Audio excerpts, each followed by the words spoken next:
Mas eu queria me concentrar numa outra questão que Walton abordou, quando ele diz o problema vai continuar sendo o próprio homem.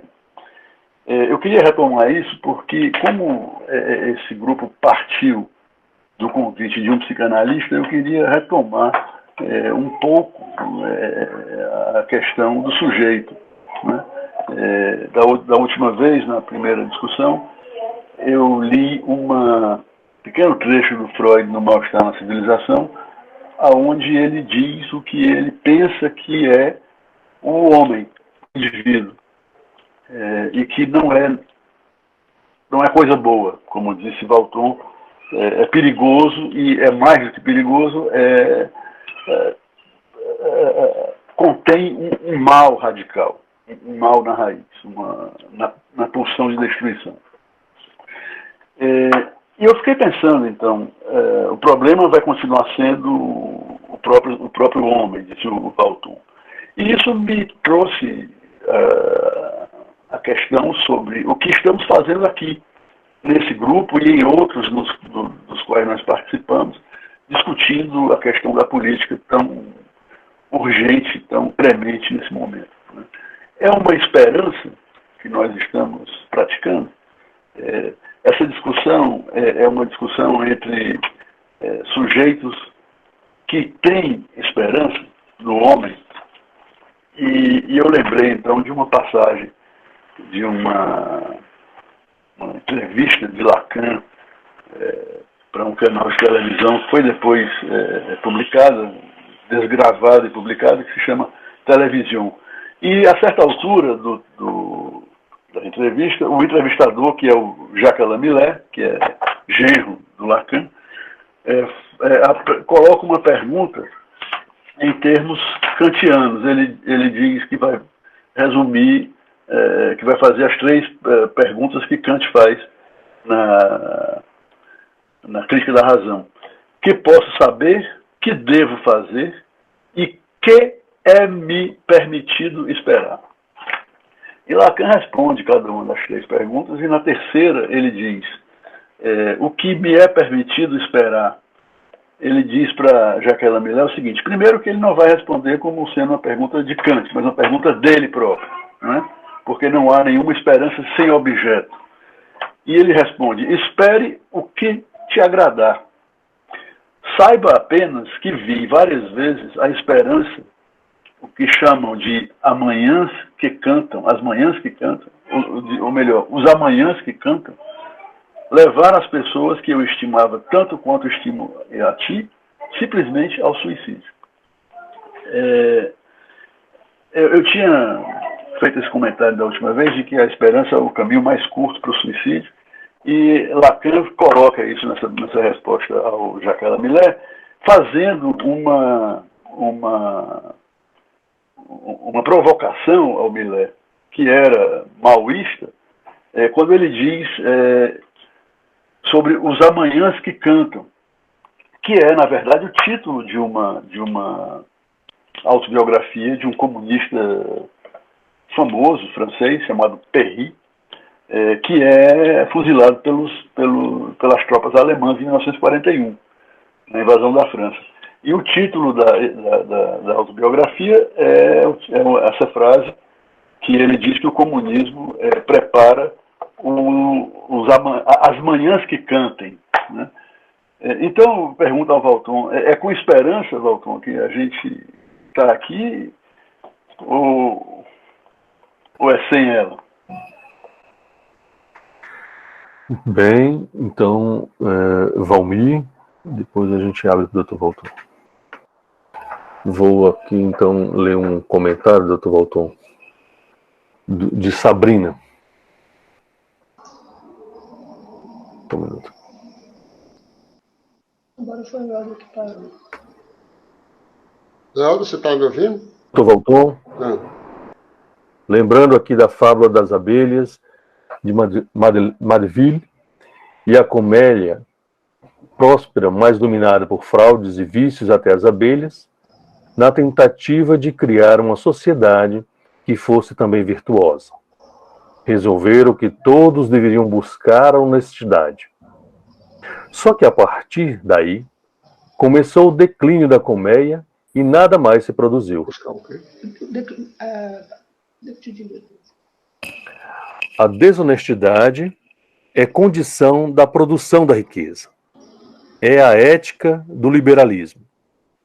Só mesmo muita resistência nesse cenário de horror, nesse mal-estar em que nos encontramos. Sabrina Março. Ok, então vamos lá. O que foi falado aí, né? Eu concordo inteiramente com o que a Sabrina disse, né? Quer dizer, ou seja, que há uma disposição humana, isso é para isso Maquiavel coloca, né? Uma disposição para o mal, né?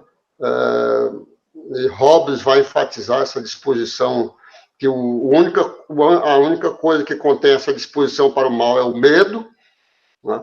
Quer dizer, e o Freud é muito explícito quando diz que se um homem puder escravizar outro homem, dominá-lo e até usá-lo sexualmente para o seu benefício, ele o fará. Quer dizer, portanto, Freud não fica fora desse esquema. Só que, e aí eu vou começar a entrar no que o Mardônio falou. O Mardônio, aliás, que o Mardônio falou. Aliás, é um com D, outro com T. Os dois não menos brilhantes, viu? Mas o que eu acho é o seguinte, que a questão essa questão da esperança, né, é algo, vamos dizer assim, mitológico. Não, pode falar. É algo mitológico. Quer dizer, o princípio, a esperança de todas as mazelas do mundo, né, na caixa de Pandora. É o que resta no fundo da caixa de Pandora. Agora, eu concordo que qual é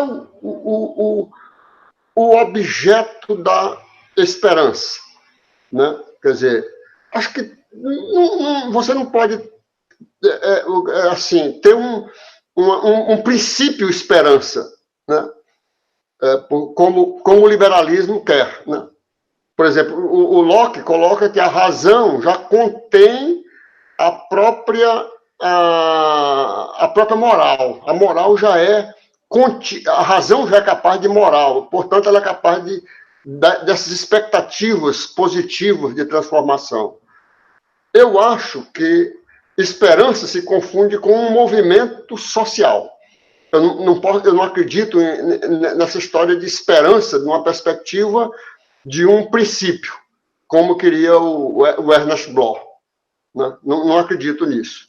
Não, acho que é o desenvolvimento humano, a possibilidade de evolução do conhecimento rumo à sabedoria, né? Isso aí contém, né, o que nós conceituamos como esperança, né?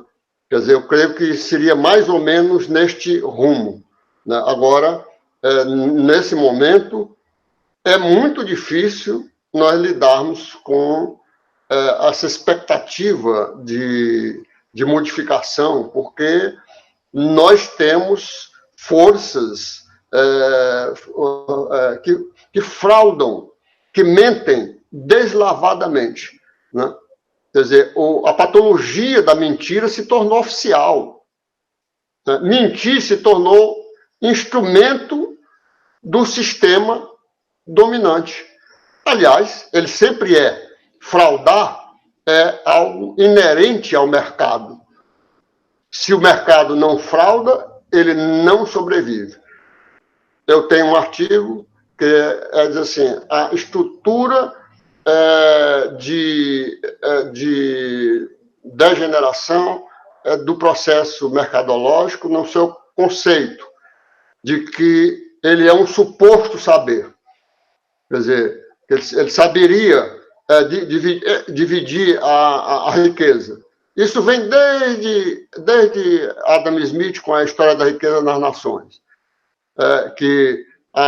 Não espere do açougueiro, do padeiro, ou do alfaiate, ou de quem seja lá, de quem for, que ele reparta alguma coisa contigo. Porque eles serão sempre egoístas. Ora, o que Adam Smith está dizendo é fundando o liberalismo político. O liberalismo econômico, aliás, né? Quer dizer, fundando esse liberalismo que, na verdade, é o princípio da fraude. É o princípio da fraude. Então, é complicado, porque também nós não podemos excluir da sociedade essas pessoas que se chamam empreendedores, né? Ou seja, empresários, né? E nem todos a gente pode colocar na categoria de fraudadores fundamentais, né?